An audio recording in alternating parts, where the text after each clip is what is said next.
Knowledge Park, the creative school, school for quality and innovative education. Embark Constructions, all types of buildings, house, shop. Haji Builders and Developers, beautiful home for sale with all. आप जो अपना वक्त, अपना energy अगर तालीम की ओर लगाते हैं, कभी स्कूल में 6 घंटे बैठते हैं तो एक्स्ट्रा 4 घंटे अगर स्कूल के टीचर पढ़ाते हैं तो वालिदैन को लगता है कि बच्चों पर जुल्म किया जा रहा है, बच्चों पर प्रेशर डाला जा रहा है।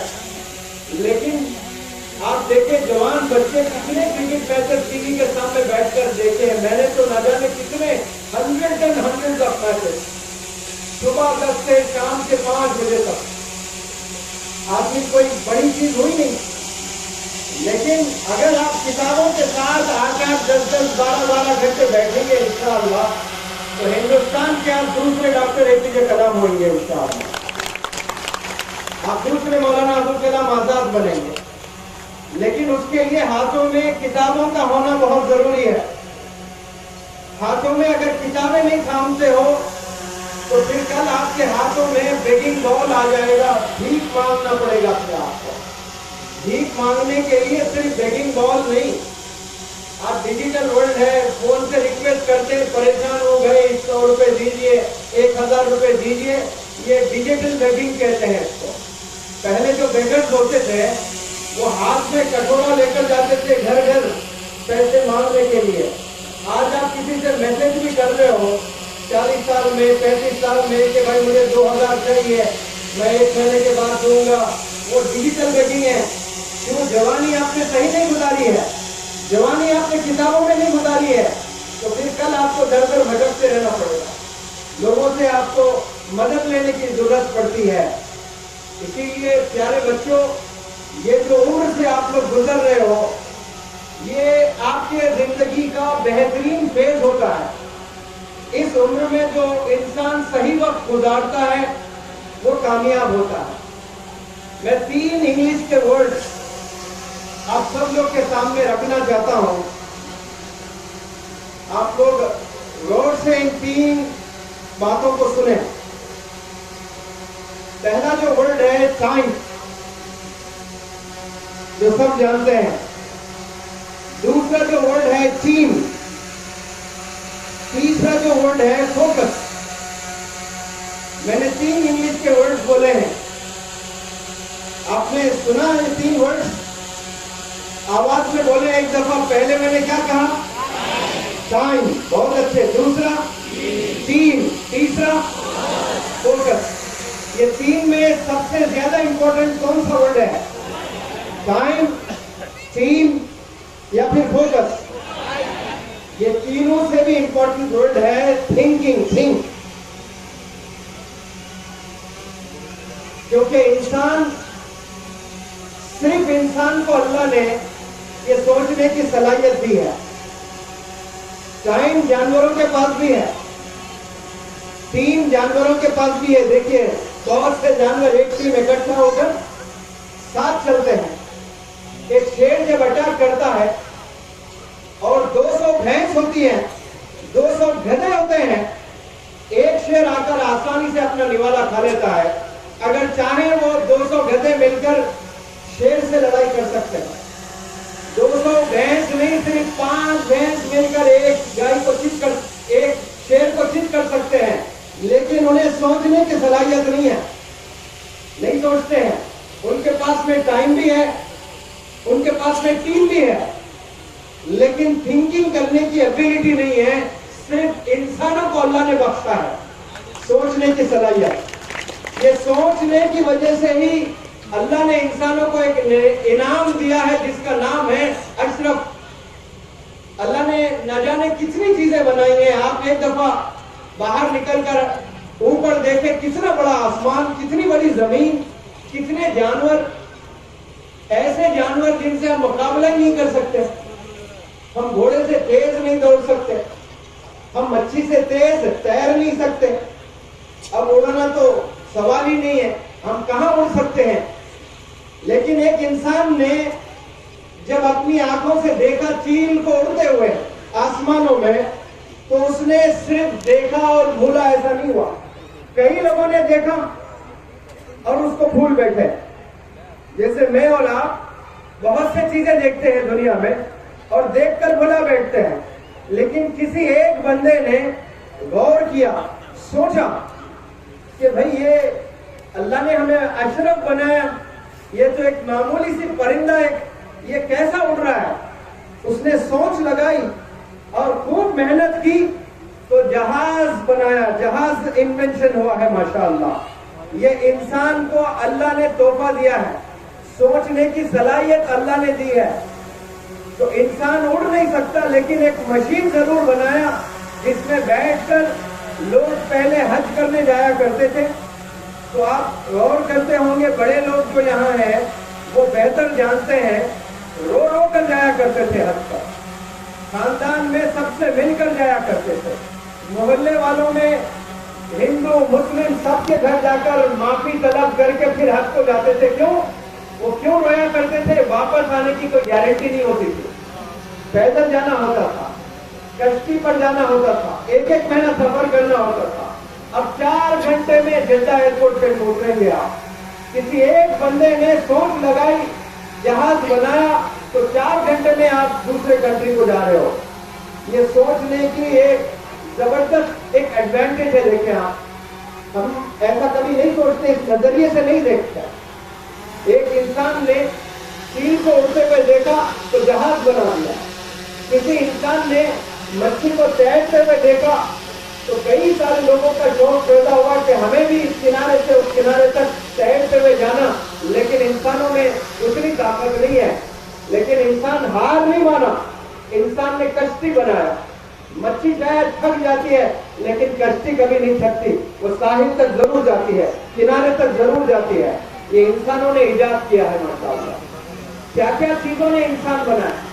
आपकी अम्मी मेरी अम्मी, आपकी नानी मेरी नानी, आपकी दादी मेरी दादी कपड़े धो धो कर इतने हाथ दुखते थे उनके। किसी एक इंसान ने अपने जहन का इस्तेमाल किया, वॉशिंग मशीन बनाया, तो वो वॉशिंग मशीन उसने अपने अम्मी को गिफ्ट नहीं दिया, उसने पूरे दुनिया की अम्मियों को गिफ्ट दे दिया माशाअल्लाह। ऐसे देने वाले हाथ हमारे होने चाहिए, ऐसे सोचने वाला दिमाग हमारा होना चाहिए। हम लोग इस्तेमाल नहीं करते हैं। आपको अल्लाह ने जो दिमाग दिया है, यकीन जाने वो इतना महंगा है, ऐसा एक्सपेंसिव है, और आप ऐसे दिमाग को रखकर आप बोलते हो कि मैं गरीब हूं, मैं गरीब घराने में पैदा हुआ हूं। कोई इंसान गरीब नहीं होता है। डॉक्टर एपीजे कलाम साहब जब छोटे थे, वो न्यूज़पेपर डाला करते थे घरों में जाकर। तो हिंदुस्तान के तमाम एनजीओ आकर उस छोटे बच्चे को ये नहीं बोले कि बेटा ये उम्र न्यूज़पेपर डालने की नहीं होती है, ये उम्र पढ़ाई करने की होती है। आपको हम पैसे देंगे, आप पढ़ाई करिए, ये काम आपका नहीं है। किसी ने नहीं कहा है।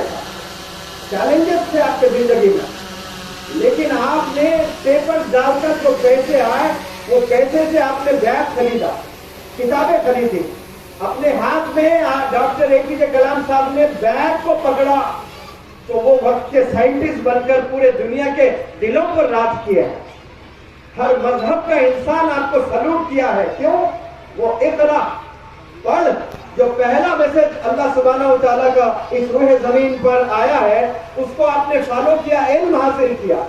इल्म की कदर होती है प्यारे बच्चों, इल्म हासिल करना है। इल्म अगर करते हैं तो आपकी सिर्फ कामयाबी नहीं होती है, आपके घर वालों की कामयाबी होती है, पूरी दुनिया की कामयाबी होती है।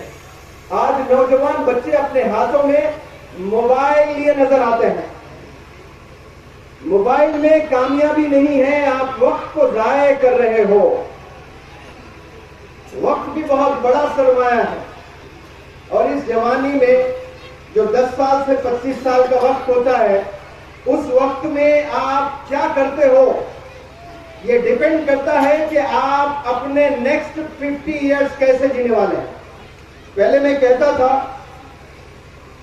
इंसान अपने 15 से 20 साल यानी 5 साल वो कैसे गुजारता है, उस पर डिपेंड करता है कि वो नेक्स्ट 50 इयर्स कैसे गुजारने वाला है। परेशानियों में गुजारेगा, झोपड़पट्टी में गुजारेगा, मफरूस होकर गुजारेगा, परेशानी की हालत में गुजारेगा। वो डिपेंड करता है कि आप अपने 15 से 20 साल की उम्र में क्या करते हो? ये उम्र में आपने किताबों को थामना है। एक अगर बंदे का पैर नहीं होता है तो उसको दुनिया अपाहिज कहती है, हैंडीकैप कहती है। किसी का हाथ अगर नहीं है तो वो बंदा हैंडीकैप है। किसी की एक आंख नहीं है तो वो बंदा हैंडीकैप है। जिंदगी में तालीम हासिल नहीं करते हो तो आपकी जिंदगी अपाहिज है। आपके पास पैसा बहुत हो सकता है, अमीर बाप के बेटे हो सकते हो आप। आपके विरासत में दसों हजार करोड़ों रुपए होंगे आपके बैंक बैलेंस में, लेकिन आपके जिंदगी में आपने तालीम हासिल नहीं की तो आपकी जिंदगी अपाहिज है। आपके दादा ने बहुत पैसे छोड़ रखे हैं। कामयाबी पैसों में नहीं है, कामयाबी एजुकेशन में है, कामयाबी मैनर्स में है, कामयाबी डिसिप्लिन में है, कामयाबी पेशेंस में है। आपके पास पैसा है और आपके पास में पावर है। आपसे कोई झगड़ा करता है तो आपको मारने का पूरा पावर है, पैसा है। आप मारते हैं तो पुलिस भी आपको कुछ नहीं बोल सकती है, इतना पावर है आपके पास में, इतना पैसा है आपके पास में। लेकिन एक आप सल्लल्लाहु अलैहि वसल्लम की सुन्नत आप अप्लाई करेंगे, सब्र करेंगे, माफ करेंगे, दुनिया के सबसे बड़े पावरफुल इंसान आप ही है। आपको मारने का पूरा पावर है और आप मार नहीं रहे हो, माफ कर रहे हो। ये एजुकेशन सिखाता है। बिजनेस पैसा देता है लेकिन एजुकेशन मैनर्स सिखाता है। पैसा कमाने का पूरा हक है, आप कमाएं, लेकिन विदाउट एजुकेशन आप पैसा बना रहे हो तो आप हैंडीकैप बिजनेसमैन होंगे कल के। आपने बिजनेस भी करना है, तालीम के साथ करना है। 25 साल तक अपनी जिंदगी सिर्फ किताबों में गुजारनी है, आपने बिजनेस में नहीं गुजारनी है। बाप सोचता है कि मेरा बिजनेस का क्या होगा, मेरे बेटे को मैं 12वीं उम्र में 12 साल में ही मैं छोड़ दूंगा काम, 15 साल में वो बिजनेस पे बिठा देता है, मेरे बाद क्या होगा। इस गांव के बस्ती के लोग जो मुझे सुन रहे हैं, आपका मेरा क्या होगा ये अल्लाह बेहतर जानता है। हमारा खालिक अल्लाह है, अल्लाह डिजाइन करता है। हमारे वालिदैन नहीं करते हैं, वो तो एक फिक्र कर रहे हैं। तो वालिदैन को परेशान होने की जरूरत नहीं है कि मेरे बच्चे की जिंदगी कैसे होगी अगर मैं बिजनेस में ना लाऊं।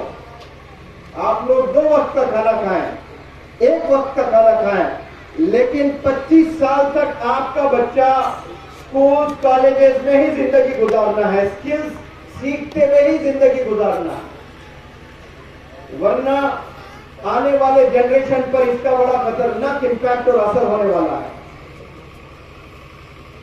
और 2 वर्ड्स मैं आपको कहूंगा इस स्टेज से। एक वर्ड है लाइफ, जिसका माना है जिंदगी, और एक वर्ड है करियर। लाइफ और करियर, आप थोड़ा सा गौर करें बच्चों। कैमरा हिल रहा है, नीचे बैठो। लाइफ जानवरों की भी होती है, आप नीचे बैठिए। जानवरों का करियर नहीं होता है। पीछे में मत देखिए, कैमरा हिल रहा है तो। हाथी का करियर नहीं होता है, शेर का करियर नहीं होता है, करियर इंसान का होता है।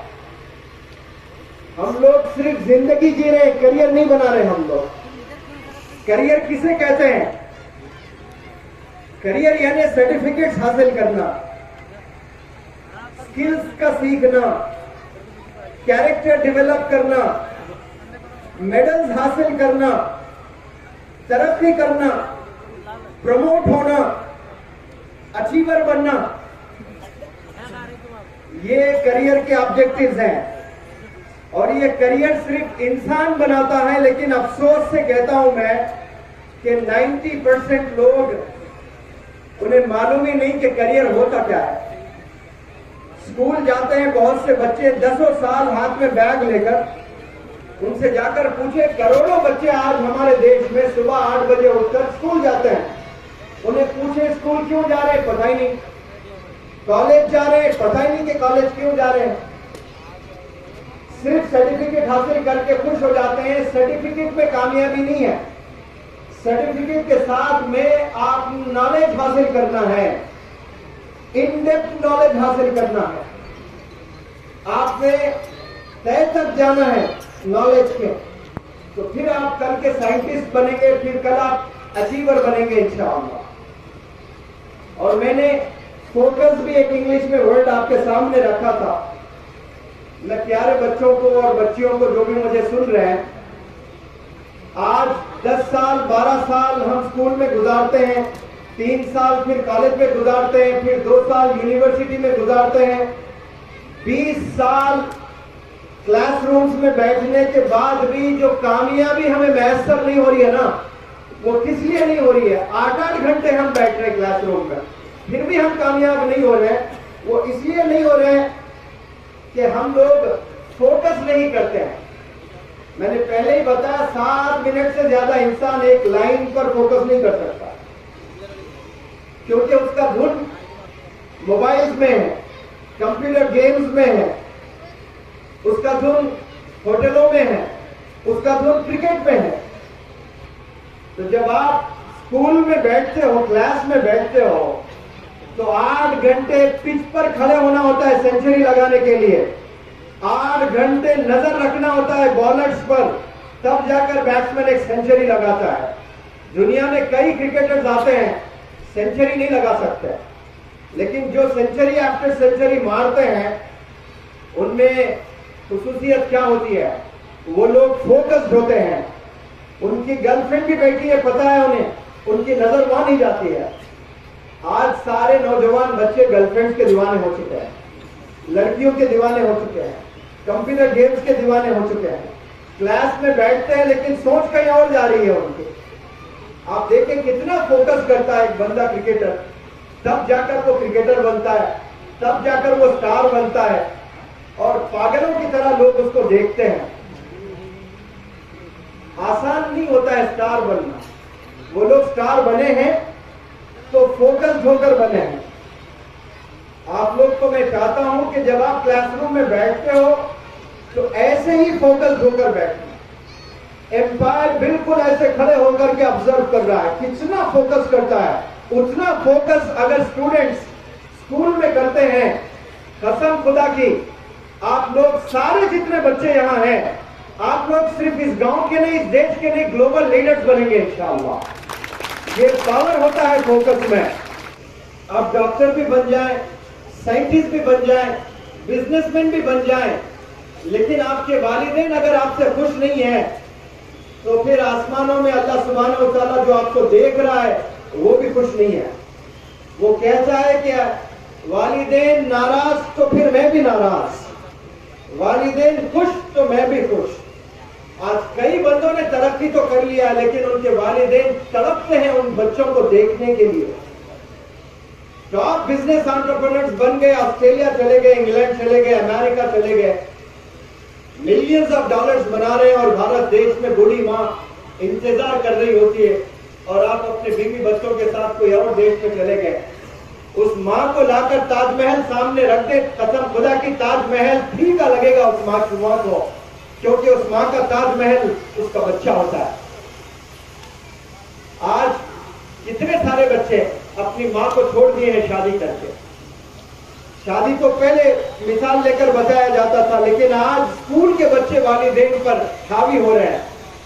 फोन नहीं देने पर 12-13 साल के बच्चे हाथ उठा रहे हैं। याद रखें, आज 12-13 साल में आप अपने वालिदैन पर हाथ उठा रहे हो, कल जब आप बड़े होंगे, शादी होंगी, आपके बच्चे होंगे, आपके बच्चे पैर उठाएंगे आप पर, और रोनाल्डो बनकर फुटबॉल खेलेंगे आपके साथ में।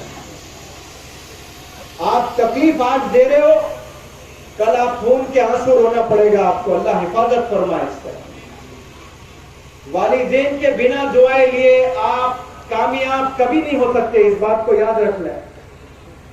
हम लोग नफरत करने लगे हैं वालिदैन को। स्कूल के बच्चे, उन्हें हीरो अच्छा लगता है, बॉलीवुड का कोई स्टार उन्हें बहुत पसंद है, आपके वालिद आपको पसंद नहीं है। जो 365 दिन वालिद मेहनत करते हैं, 365 दिन वालिदा मोहतरमा आपके लिए मेहनत करती है, आपके तो छुट्टियां होती है हर हफ्ता, महीने में एक अलग छुट्टी, फिर सेकंड सैटरडे के नाम से, फिर समर वेकेशन के नाम पे छुट्टी, विंटर वेकेशन के नाम से छुट्टी। जो बिना छुट्टी काम करने वाले कोई है इस दुनिया में तो सिर्फ माएँ हैं। मेरी माँ, आपकी माँ, ये 365 दिन हमारे लिए काम करती है। ईदें आए तो एक्स्ट्रा काम, छुट्टी आए तो स्पेशल खाना बनाए। आज वही माओ को हम लोग रुलाने वाले बन गए हैं। आप लोग को सोचना चाहिए कि जब आप छोटे थे, जब आप पैदा हुए थे, आपकी माँ आपको कैसे मोहब्बत करती थी, मच्छरों से बचाया करती थी, कीड़ों से बचाया करती थी, सिपलकों से बचाया करती थी, कुत्तों से बचाया करती थी, जानवरों से बचाया करती थी, आप पर नजर रखती थी। आप बिस्तर गीला करते थे पेशाब कर करके, वो बार बार साफ करती थी। आप पखाना करके बदबू करते थे कमरों में, वो बार बार साफ करती थी।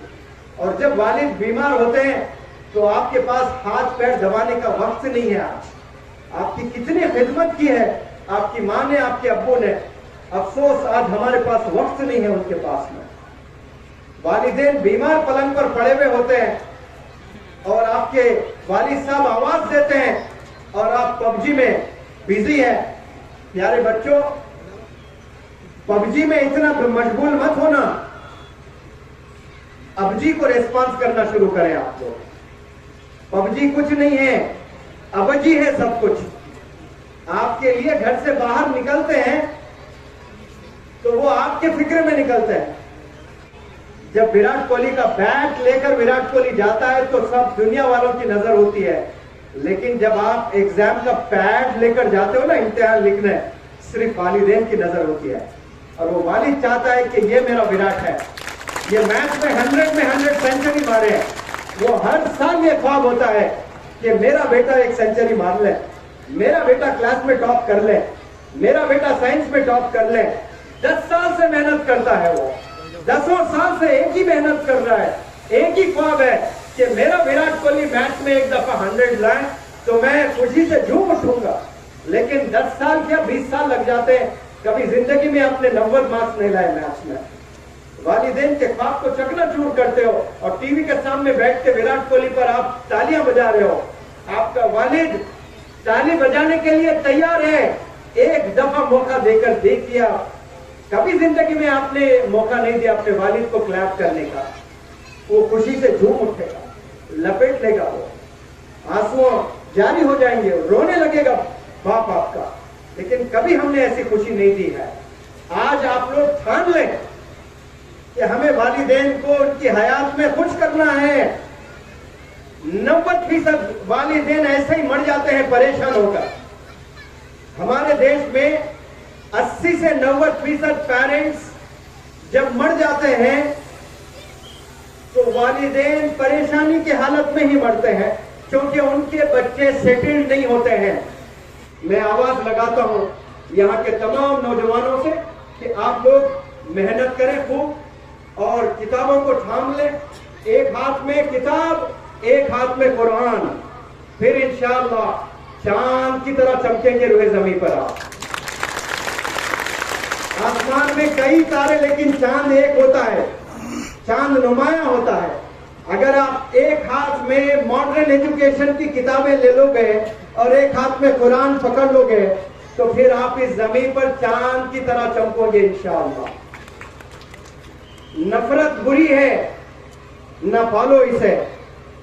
नफरत बुरी है, न पालो इसे। दिलों में खलीश है, निकालो इसे। न तेरा न मेरा, न इसका न उसका, ये वतन हम सबका है, संभालो इसे। सलाम अलैकुम।